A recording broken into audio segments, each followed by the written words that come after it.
IVM.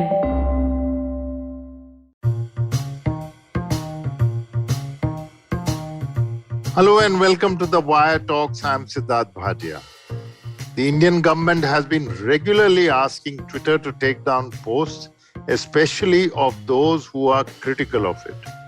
Recently, it told Twitter to remove the tweets of a few people, and one of them was the cartoonist Manjul, whose cartoons appear all over the place.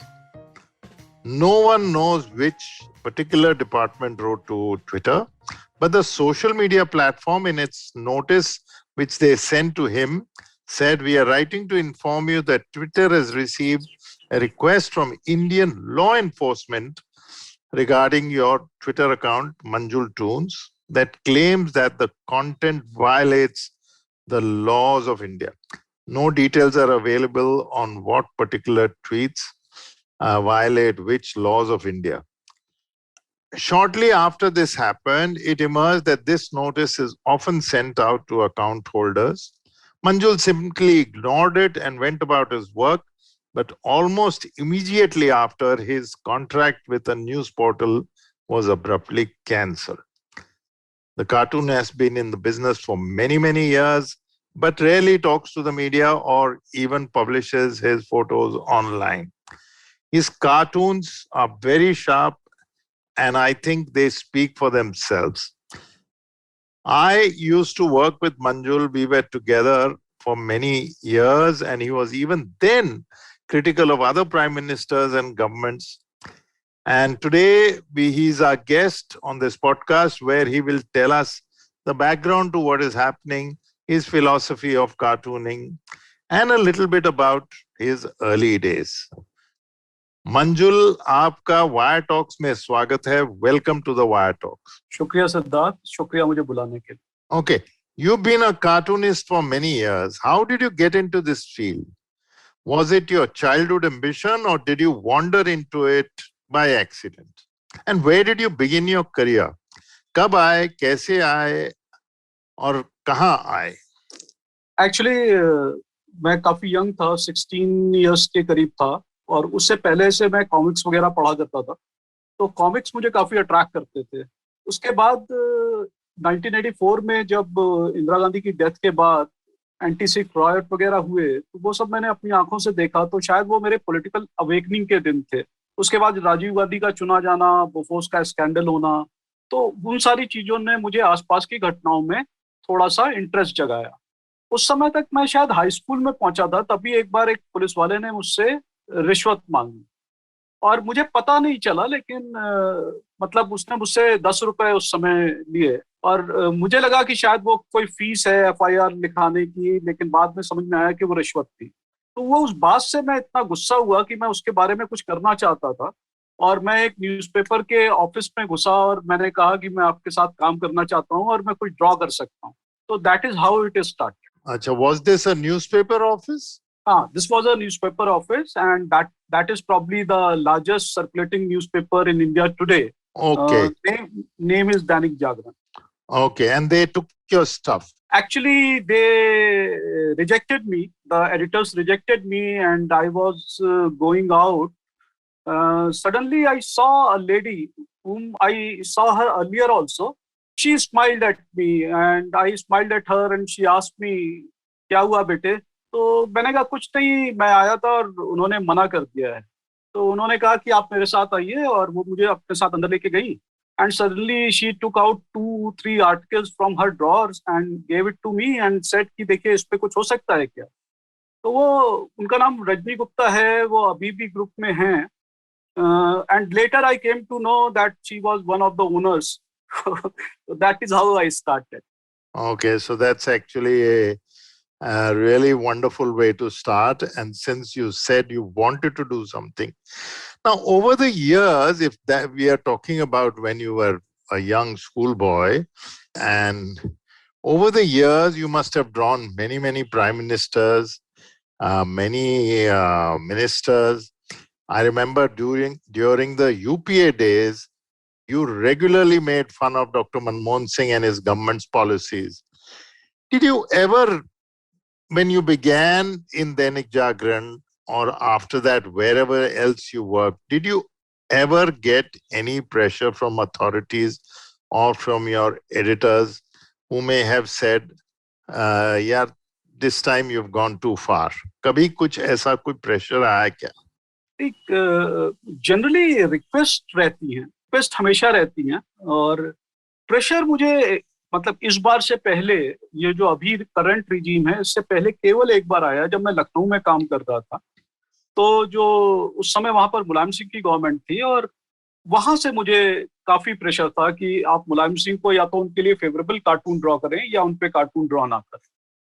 तो I decided to quit Lucknow and I decided to move to Delhi. तो वो एक pressure था मेरे ऊपर 1995 में, पर वो प्रेशर, जो अभी प्रेशर हम लोग झेल रहे हैं, उसके सामने कुछ भी नहीं था।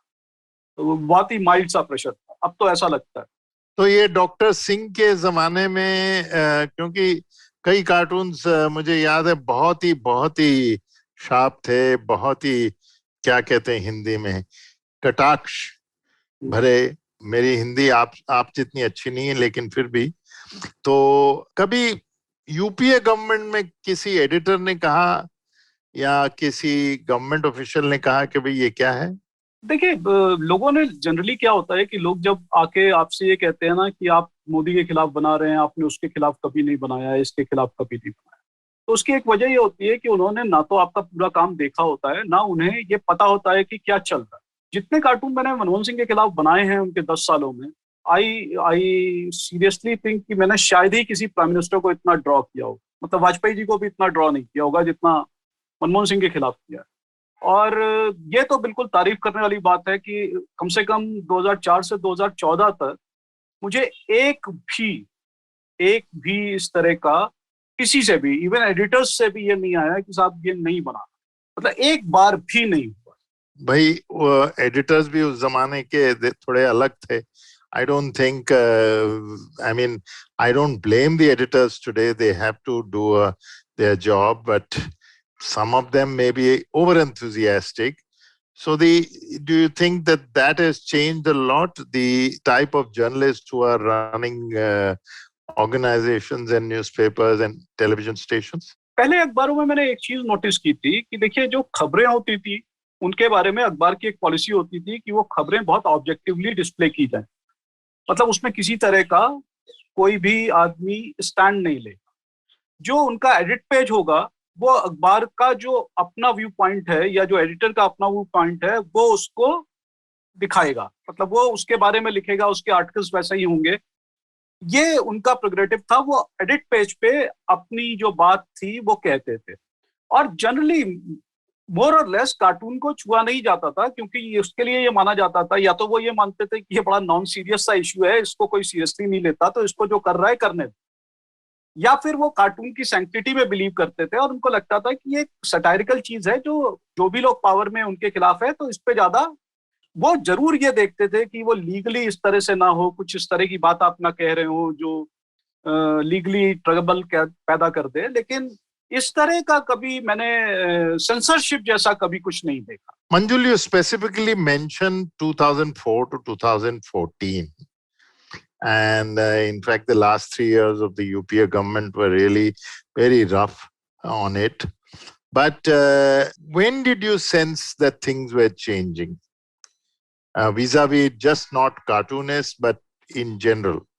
When did you begin to feel? Siddharth, हम लोग असल में है क्या कि जिस समय हम लोगों की ट्रेनिंग हुई तो वो ऑन जॉब ट्रेनिंग, मतलब मैंने कोई जर्नलिज्म का कोर्स वगैरह नहीं किया था, तो मैं साइंस का स्टूडेंट था और कार्टूनिंग में आ गया। तो जो हमारे उस समय के एडिटर्स थे, उनकी एक खास, मतलब एक होता है ना जो आपको शुरू में सिखाया जाता है, जैसे वो ये कहेंगे कि यार कार्टून में वर्ड्स कम होने चाहिए, मतलब हर एडिटर आपको ये बताएगा कि वर्ड्स कम होने चाहिए, मिनिमम वर्ड्स होने चाहिए। तो उसी समय उन लोगों ने भी जो चीजें आपके उसमें रखी वो ये थी कि भाई देखिए, जब भी कोई सरकार नई आती है तो आपको उसको थोड़ा समय देना चाहिए चीजों को समझने और काम करने की।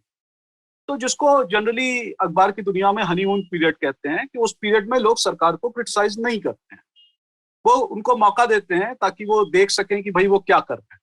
तो मुझे लग रहा है कि 2014 में जब ये सरकार आई तो हम लोगों के लिए भी काफी होप लेके आई थी, क्योंकि उससे पहले तमाम सारा इस तरह का माहौल था कि पिछली सरकार पे तमाम सारे आरोप थे घोटालों के वगैरह वगैरह, पॉलिसी पैरालिसिस था। तो हर कंट्री के हर आदमी की तरह तमाम सारे लोगों की होप थी कि ये सरकार कुछ चेंज करेगी, कुछ नया करेगी, कुछ बेहतर करेगी, और ये लोग आए भी काफी बड़े प्रोमिसेस पे थे। तो 2014 से मेरे ख्याल से शुरू हुई चीजें, 2016-16 तक तो एक तरीके से हम लोगों ने कभी गवर्नमेंट को हार्ड हिट किया ही नहीं। मतलब अगर छोटी मोटी चुटकी ली गई हो तो वो बात एक अलग है, ठीक है। लेकिन डिमोनेटाइजेशन के बाद स्पेशली चीजें, मुझे लगता है लोग थोड़ा गवर्नमेंट के लिए क्रिटिकल होना शुरू हुए, और खासतौर से कार्टूनिस्ट भी। लेकिन तब भी मुझे लगता है इस गवर्नमेंट को ज्यादा दिक्कत नहीं थी। वो ट्रॉल्स वगैरह का पीछे आना और गाली वाली देना, वो सब तो एक सामान्य सी बात हो गई है आजकल। वो जरूर था, लेकिन सरकार की तरफ से इस तरह का कुछ ज्यादा नहीं था। लेकिन वो जैसे जैसे समय बीतता जा रहा है और जैसे जैसे ये लगने लगा है और इस तरह की खबरें आ रही हैं कि सरकार तमाम सारे मोर्चों पर विफल रही है, तो लग रहा है कि सरकार का जो स्टैंड है क्रिटिसिज्म को लेके, वो भी धीरे धीरे सख्त होता जा रहा है कि वो अब वो कुछ सुनना नहीं चाहते हैं। वो जरा भी ये बात नहीं सुनना चाहते हैं कि साहब आपने गड़बड़ की। तो ये जो स्टैंड है, ये मुझे लग रहा है शुरू हुआ है 18 के आसपास से, 2018 के आसपास से। और चाइना के इन्वेजन के टाइम और कोविड सेकेंड वेव के टाइम, तो जिन लोगों ने भी गवर्नमेंट को क्रिटिसाइज करने की कोशिश की है, उस वाइसेस को या उस तरह की किसी भी क्रिटिसिज्म को किस तरह के काउंटर क्रिटिसिज्म से दबाया गया है, वो तो सभी जानते हैं, वो तो पब्लिक नॉलेज। तो मंजुल, एक दो सवाल अंग्रेजी में रिप्लाई करो। So, when did you personally begin to sense this? When did you feel that now even I, who am doing these cartoons for many years and didn't really feel it that much, unlike say journalists, or when did you start? When did you first get the hint that things are going to be not so good for people like you also? See, we have been listening this from this government that whatever is happening today or whatever bad is happening today is basically due to Congress regime, or like past 70 years, because they didn't do anything. That's why we are facing all these difficulties, and that is why they are unable to do something for the country. So this narrative was there for quite some time. What happened exactly when this China invasion took place? That was the time probably I realized, because I have seen two major China invasions during UPA's time. And I remember very vividly what happened during that time, how media covered it, how people criticized it, how government reacted to it. Okay. So this time around, I realized that government was not willing to even tell the truth. Even Prime Minister didn't take China's name till now. So that was probably the moment when I realized that this government is more for managing headlines rather than doing something about the situation. I realized that this government, like any other government, is all for cover up. They are not going to give you the clear picture, the true picture. So that makes you suspicious of their every move. Like whatever they do, then your level of suspicion goes up, whether they are telling you the truth. And soon after that, we have seen there were many instances when people came on TV, said something, and soon after that, experts gave their opinion. They gave us facts, and we came to know that the person who was talking on TV was basically lying to people. And then this COVID second wave happened, or the lockdown happened, and the way lockdown was announced, so that time probably I thought that that was the only way that the virus could have been stopped. But soon after that, when we saw visuals of those workers walking like hundreds of kilometers to their native places, that was heart-wrenching. And we also saw that government did nothing. We never heard from any government authority to like saying something sympathetic towards them. but we saw visuals of like police lathi charging those migrant workers. तो ये सारी जो चीजें थी, इनसे आपको काफी ये लगा कि ये सरकार जो कह रही है और जो ये कर रही है उसमें बहुत जमीन आसमान का। जब आपको सबसे पहला हिंट कभी आया डायरेक्टली, क्योंकि हम लोग जर्नलिस्ट, कॉमेडियंस, एक्टिविस्ट के बारे, स्टूडेंट्स वगैरह के बारे में तो पढ़ रहे थे, बट आपको पहला हिंट कब आया कि ये कार्टूनिस्ट को अभी नहीं छोड़ने वाले? देखिए, ये इस तरह की बात है कि कोई भी आपको आके नहीं कहेगा कि साहब आप इसके खिलाफ मत बनाइए। हालांकि मेरे केस में तो मुझे लोगों ने सीधे भी कहा कि आप इसके खिलाफ मत बनाइए। I don't want to name them, okay. पर उससे पहले जो हुआ वो ये हुआ कि यार ये जो है ना, you see you can do better, तो like editors start from here, okay. And when you start noticing that which are the cartoons where you are being told that you can do better, so what is the common thing in all those visuals? So you see that there is only one guy who is appearing in all those cartoons. Probably when editor realized that I was not taking hints, so they told me that please don't draw these two guys directly. Yeah. So, and also I have noticed that then I started talking to other cartoonists who are in other publications. Then I started noticing the work which is being published in other newspapers. And then I realized that probably the same instructions were given to other guys also. So you are a bit specific. You said somebody told you, please don't draw these two people. I presume you mean from the central government. The Prime Minister and the Home Minister. And the other thing is, after a year or so, one more name was added. Okay, so it started with two people, then it became three people. Okay, so but see, as a cartoonist, it seems very unfair to me that I am drawing, I can draw anybody else, but I cannot draw a certain people because I've been asked not to draw those guys. And in fact, I was so what would you call it, that I was so upset that I tried to talk some of my friends who have close RSS connections and told them this thing. So they said that this is not possible. So I said no, this is happening. So they again said no, this is not possible. This cannot happen.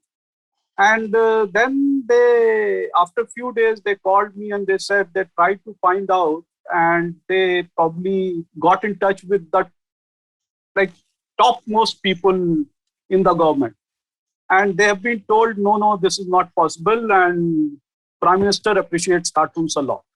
So I thought that probably it is happening from the editor's level. But like I said, then I started talking to other cartoonists, and I realized that it was not true. That there was similar situation for all others also. After that, when I tried to ask my editors, they told me, look, just avoid drawing these. So that was first time I was told, in a sense, clearly that don't draw these. But Manjul, knowing you must have continued to draw. Yeah, actually, see, the thing is, it is very unfair.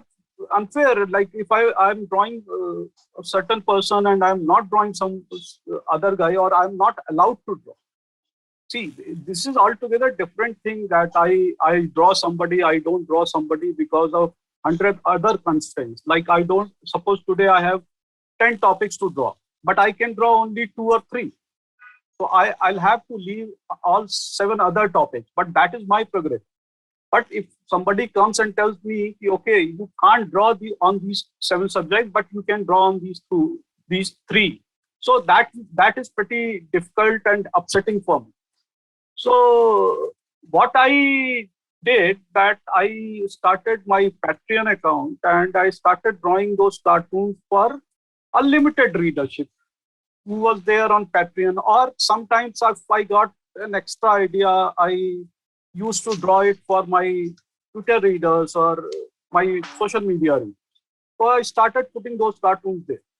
So government के supporters होते हैं, उनका एक ही सवाल हमेशा होता है, अरे आपने ऑपोजिशन लीडर्स के बारे में कभी कार्टून नहीं बनाया। तो उसका जवाब आप कैसे देते हैं?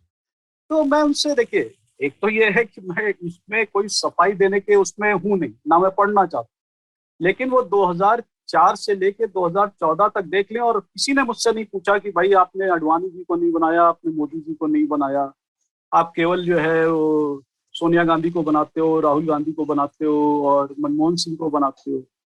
देखिए, ये सरासर बेवकूफ़ी की बात है। कोई आके आपसे ये नहीं कहता कि भाई आप नॉर्थ ईस्ट जो है उसके जितने चीफ मिनिस्टर हैं उसके कितने कार्टून बनाए आप, और किसी कार्टूनिस्ट ने कितने बनाए। आप किसी भी हिंदुस्तान के कार्टूनिस्ट को निकाल लीजिए और उनसे पूछिए कि साहब आपने नॉर्थ ईस्ट पे कितने कार्टून दो।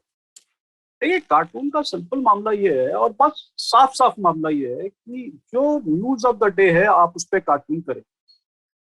न्यूज ऑफ द डे कौन लोग जो हैं वो न्यूज मेकर्स हैं, जो न्यूज ऑफ द डे में आते हैं वो लोग हैं जो लोग पावर में हैं। उसमें भी इंडिया में इस समय जो पावर का स्ट्रक्चर है वो ये है कि छोटी से छोटी बात होती है, बड़ी से बड़ी घटना होती है, कुछ भी होती है, आपको एक ही चेहरा दिखाई देता है जो सारी चीजें अनाउंस करता है, जो सारी चीजों के लिए जिम्मेदारी लेता है, जो सारी चीजों के लिए बताता है कि मैंने ये किया। अगर कोई और भी ये बताता है कि ये चीज हो रही है तो वो ये कहता है कि नहीं साहब ये तो फला के आशीर्वाद से हो। तो ऐसी स्थिति में अगर आप उससे ये कह रहे हैं कि साहब आप उस आदमी को हटा दीजिए।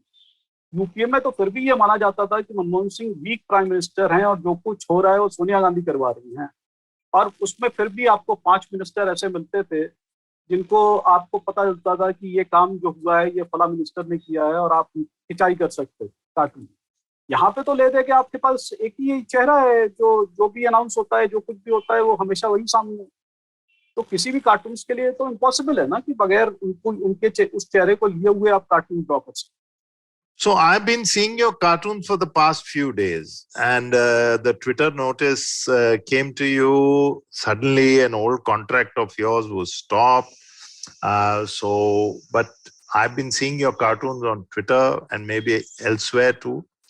You have not stopped what you have been doing all along. You continue to remain the cartoonist you were 2 months ago.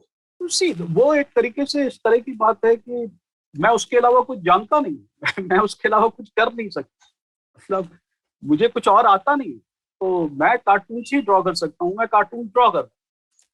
अगर मान लीजिए ट्विटर फेसबुक वगैरह नहीं होता, आज अभी पुराने दिन चल रहे होते जहाँ पे केवल न्यूज़पेपर्स हुआ करते, तो भी शायद मैं ये कर रहा होता कि मैं उनको ड्रॉ करके रख लेता, परेशान रहता क्योंकि वो कहीं छप नहीं सकते थे। अभी कम से कम ये है कि आपके पास सोशल मीडिया है, आप उनको ड्रॉ करके वहाँ पे डाल सकते हो, तो कम से कम कुछ रीडर्स तो उसे पढ़ ही रहे। So in one of your cartoons you said recently that cartoonists show a mirror to society. Now that's a very perceptive remark. तो ये शीशा देख के, मिरर देख के लोग अपने आप को देखते हैं, तो ये आपका क्या कहना था?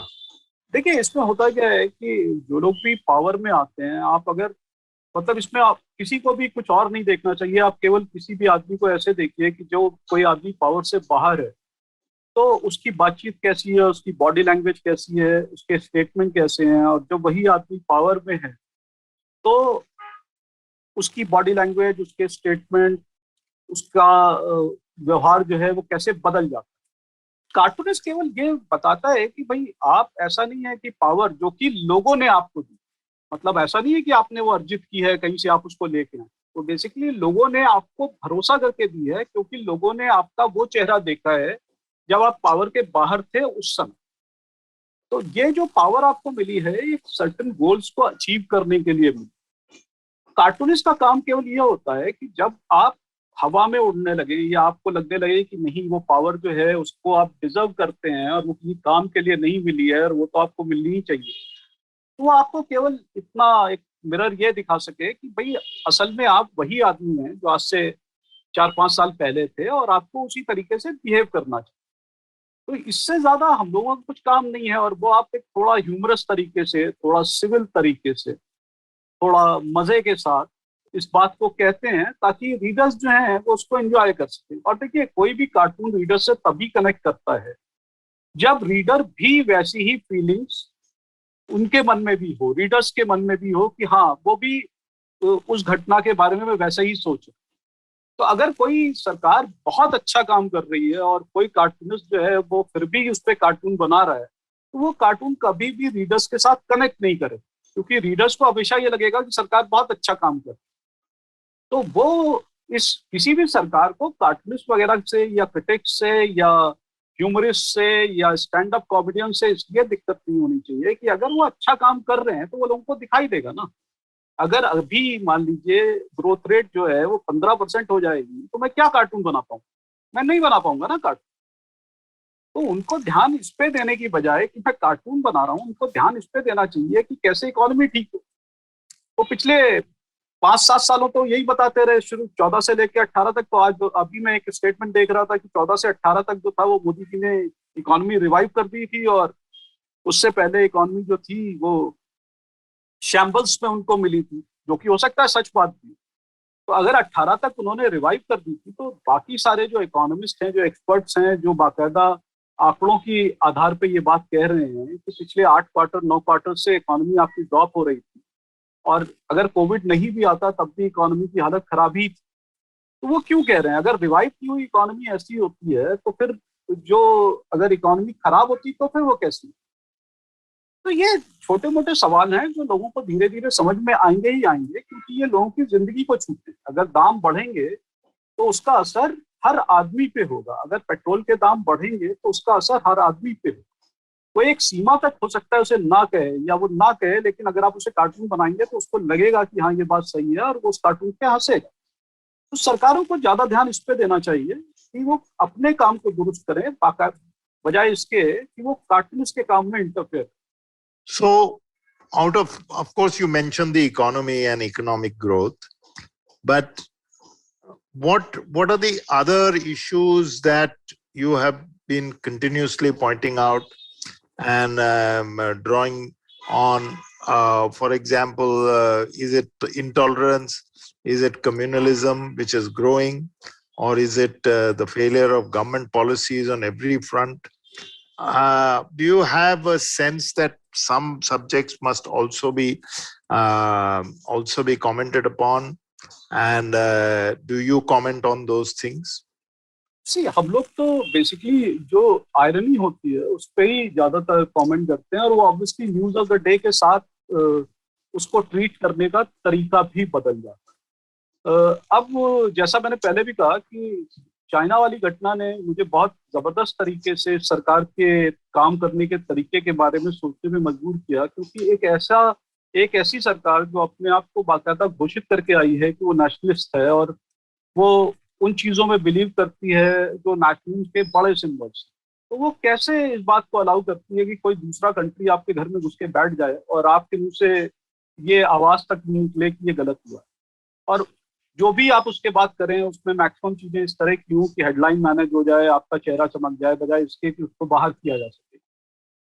तो वो एक बड़ी चीज थी जो, जैसा मैंने कहा कि उसकी वजह से आपका जो मन था वो काफी, उसको एक तरीके से सरकार के बारे में सोचने का तरीका जो था वो आपका बदला। दूसरा ये भी है कि जो और भी तमाम इश्यूज हैं जिनकी आपने बात की, जैसे इस सरकार की तमाम सारी इस तरह की अप्रोच है कि जिससे मुझे लगता है कि सोसाइटी में जिस तरह की दिक्कत क्रिएट हो रही है वो एक लंबे समय तक किसी भी सोसाइटी को हील होने में, उस दिक्कत से हील होने में बहुत समय लगे। वो एक अपने आप में बहुत चिंताजनक बात है। जब आप पावर में आते हैं तो आपकी रिस्पॉन्सिबिलिटी और बढ़ जाती है। आप इस तरह का समाज नहीं तैयार कर सकते जो समाज के रहने वाले हर आदमी को अगले 30 40 50 साल के लिए इतना एक दूसरे के प्रति संशय करने वाला बना दे। आप हमेशा एक किसी व्यक्ति के ऊपर इसलिए संशय करते रहो क्योंकि उसकी जो जाति धर्म वगैरह है वो आपसे अलग है। तो वो इस तरह का समाज जो है वो मुझे नहीं लगता कि वो किसी भी हालत में कभी भी प्रगति कर सकता। ये एक बड़ी चिंता है जो मुझे इस सरकार से जुड़ी हुई लगती है कि वो जो सबका साथ, सबका विश्वास वाला जो मामला है, सबका विकास और सबका विश्वास, तो वो नारा भी मुझे थोड़ा सा दिक्कत करता है कि जो ये कह के आए थे उसको ये ठीक से इम्प्लीमेंट नहीं कर। वो सोसाइटी के तमाम सारे लेवल्स पे आपको ये दिखाई देता है कि वो विश्वास जो है वो कम हुआ है, वो बढ़ा नहीं। So, who are your role models who you saw while growing up and as a professional who did that very task of pointing out the failures of the government, holding a mirror to society? Do you take inspiration from any of them? I think this is first time, though when you go to cartoon history, you realize that earlier also there were cartoonists who have been drawing, in a sense, for the government or for these kind of forces.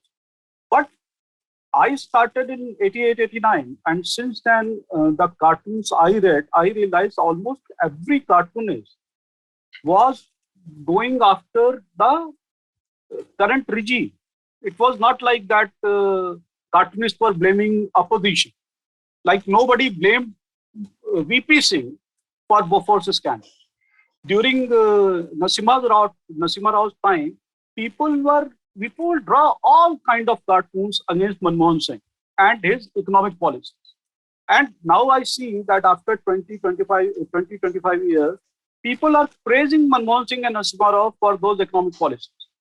But I saw that time when people were drawing, every cartoonist was drawing against Manmohan Singh. They were drawing against Narsima Rao.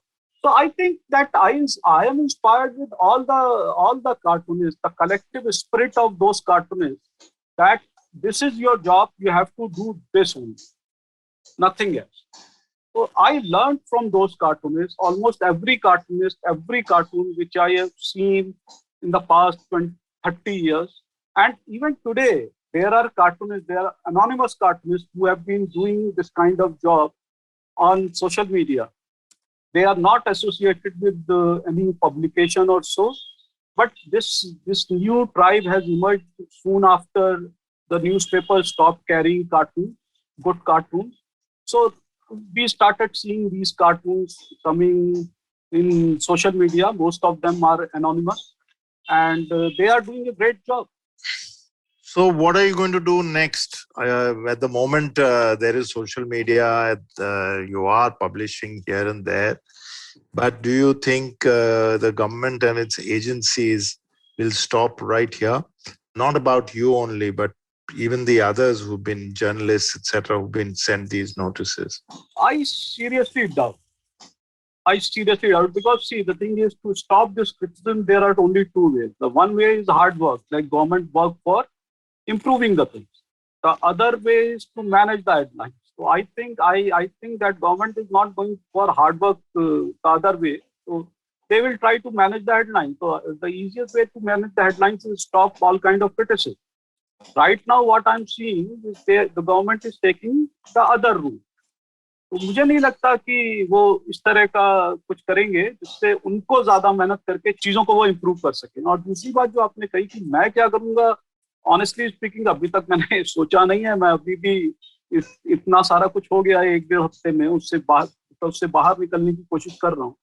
लेकिन मैंने एक चीज ये realise की है कि जब ये हुआ कि मैं जो भी कार्टून ड्रॉ करूंगा वो केवल अपने लिए करूंगा, तो उस दिन मैंने बहुत रिलैक्स मन से कार्टून बनाया और मेरे ऊपर किसी तरह का कोई दबाव नहीं था। तो पिछले 3-4 कार्टून जो मैंने किए हैं वो मुझे इसलिए बहुत अच्छे लगे क्योंकि उनको करने से पहले मुझे कुछ भी ये सोचना नहीं था कि मैं ये बनाऊं कि मैं वो ना बनाऊं। हर तरह की सेल्फ सेंसरशिप जो थी वो बिल्कुल गायब थी। तो वो एक मजेदार बात हुई है। हालांकि इसमें एक दिक्कत ये भी है कि मतलब केवल इस चीज से आपको जिंदगी में पैसे की जरूरत है और इस चीज से आप केवल आपके बिल्स नहीं पे कर सकते। तो उस फ्रंट पे मुझे थोड़ा कुछ सोचना पड़ेगा। अभी तो नहीं सोचा है, लेकिन करेंगे कुछ ना। लेकिन आप अपने कार्टून्स बनाते रहेंगे और जो चीज आपको गलत लगी उसकी आलोचना करते रहेंगे। हाँ, वो तो उसके मैंने पहले भी कहा, उसके अलावा मुझे कुछ और काम आता नहीं है। ऐसा नहीं है कि मतलब कल किसी और की सरकार आ जाएगी और तो मैं ये काम बंद करना चाहूंगा। मेरा काम कार्टून बनाना है, उसका सरकारों से या कोई रिजीम हो, उससे कोई फर्क नहीं पड़ता। जैसे मैं आपको एक बहुत छोटा एग्जांपल दूं कि अभी कुछ दिनों पहले तक महाराष्ट्र में भाजपा शिवसेना की सरकार, तो मैं महाराष्ट्र के एक लोकल पेपर के लिए कार्टून करता था। तो उस समय मैंने तमाम सारे कार्टून जो थे वो देवेंद्र फडणवीस पे किए, क्योंकि वो चीफ मिनिस्टर थे। लेकिन जब से वो सत्ता से बाहर गए हैं, तब से उनकी जगह जो है मेरे कार्टूनों में वो उद्धव ठाकरे ने ले ली। तो ये ये बदलाव जो है वो किसी भी कार्टूनिस्ट के लिए सहज है, स्वाभाविक है। मतलब इसमें ऐसा नहीं है कि उसको कुछ एफर्ट लगानी पड़ती। कल अगर देवेंद्र फडणवीस वापस आ जाएंगे तो फिर वो मेरे कार्टून्स में वापस आ जाएंगे। तो आपने मुझे एक बार कहा था, मुझे याद भी है, कि one of the people you used to draw was Bal Thackeray. Now it is his son, and Bal Thackeray himself being a cartoonist, Uddhav Thackeray being a photographer. Did Bal Thackeray or any of the Shiv Sena people ever call you or go after you? Never. See, I never met Bal Thackeray or I never met any Sena people. Okay, see जब से आप cartoonist में आप ये भी कोशिश करते हैं कि आप पॉलिटिशियन से नाम, और मेरे ख्याल से अपने 30 साल के करियर में एक बार मैं ऑफिस में एक पॉलिटिशियन से मिला हूँ। उनका नाम था सुंदरलाल खटवा। वो उस समय मध्य प्रदेश के मुख्यमंत्री हुआ करते थे, और वो हमारे ऑफिस में आए। और चूंकि सबसे कहा जा रहा था जाके मिल लीजिए, और मैं बहुत यंग था, मैं जाके उनसे मिल लिया था। और सीनियर्स ने उसके बाद ऐसी झाड़ लगाई थी, या तुम कार्टूनिस्ट हो कि तुम क्या हो, मतलब चीफ मिनिस्टर से मिलने चले गए थे। तो उस घटना ने ऐसा असर डाला कि उसके बाद से मैं पॉलिटिशियन से मिलना तो हमेशा ही अवॉइड करता हूँ, कभी भी नहीं, कभी भी नहीं। मैं कभी भी शिवसेना के किसी आदमी से नहीं मिला। लेकिन मैंने यहाँ पे, मेरे ख्याल से मैं बम्बई आया था या मुंबई आया था 2005 में, और 2005 से 2017 तक तो बाकायदा मुंबई के एक बड़े अखबार में बाल ठाकरे, राज ठाकरे, उद्धव ठाकरे, आदित्य ठाकरे सबके कार्टून छपे। कभी भी मेरे ख्याल से किसी एडिटर के पास भी नहीं, मेरे पास भी नहीं, किसी तरह का कोई मैसेज कभी नहीं आया। ना प्रशंसा का आया, ना इसका आया कि भाई आपने ये क्या बना दिया, इस तरह का कभी कोई message. So I hope, Manjul, for your sake, for our sake, for everybody's sake, every Indian's sake, I hope those days return. But more importantly, I hope that you continue to do your wonderful job, because you have a lot of fans who like to read what you do. And cartoonists, comedians वगैरह की society में बहुत ही जरूरत है. तो I think you will have support from everyone, and may you continue to make us think and laugh with your witty criticism of the people in power. Thank you for joining. आपका बहुत बहुत धन्यवाद. You spoke frankly. As I said in the introduction, you are not a media personality. You don't like to be in the media, but thank you very much for talking to the Wire Talk, and hope to see you and talk to you again offline. Thank you, Siddharth. That was Manjul, the well-known cartoonist, currently facing a lot of pressure from various authorities. But knowing him as I do and seeing his work, as we have all seen, I don't think he's going to stop anytime soon. And that's how it should be. Please join us next week for another guest on the Wire Talks. You can check out this podcast and other interesting ones on the Wire website, the IVM podcast website, app, or wherever else that you get your podcasts. Goodbye from me, Siddharth Bhatia, and the Wire Talks podcast team. I hope you enjoyed that show. If you aren't following us on social media, please do. We're IVM Podcasts on Twitter, Facebook, and Instagram. I'd like to thank the sponsor on the network this week, Credencia. Thank you so much for making this possible. On Cyrus Says, Cyrus was joined by actress Shreya Pilgaonkar to talk about her career in acting. On Begin the Journey, Ashish Vidyarthi lists down the modern concepts of friendship and how one can choose the right friend circle in life on Begin the Journey. On The Habit Coach, Ashton Doctor was joined by Aisha Bilamoria to talk about running and developing an athletic mentality. Farhad and Sunitra are joined by LGBTQ workplace advocate Suresh Ramdas to discuss the new normal in queer relationships on KBCD. On Tere Mere Raaste, Keshav Chaturvedi takes us to the riverbanks of Banaras and describes the soulful mornings to us. And finally, on the Positively Unlimited podcast, Chetna Chakravarti takes the fear out of the word responsibility. And with that, I hope to see you again next week. Working Monday to Friday glued to your chair making you feel dull? Worry not. Get your 5-minute weekly dose of travel around the world with Postcards from Nowhere. Join me every Thursday as I explore the strange, obscure, and fascinating parts of the world and bring out facets of travel you may not have thought of before. You can find us on the IVM Podcast app, website, or wherever you get your podcast from.